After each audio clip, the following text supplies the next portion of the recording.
Her earning a restraining order serves the purpose of showing dear leader that he's got a loyal little minion who's perfectly content to humiliate herself on his behalf. She gets a little pat on the head, and all it cost her was her self-worth and her respect, a price that she, and clearly so many other Republicans, are willing to pay.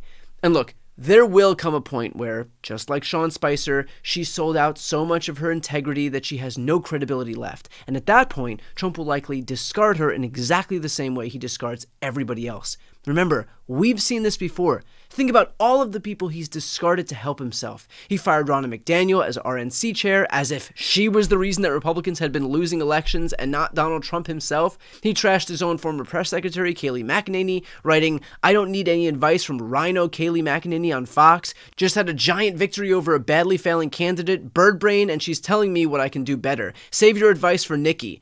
Trump said that Paul Manafort, his campaign chairman back in his first administration, came into the campaign very late and was with us for a short period of time. He called George Papadopoulos, who was then his foreign policy advisor, a low-level volunteer. He said of Gordon Sondland, his former EU ambassador and campaign donor, "I have not spoken to him much. This is not a man I know well." He said Michael Cohen, who was his own lawyer, did a, quote, tiny fraction of his legal work.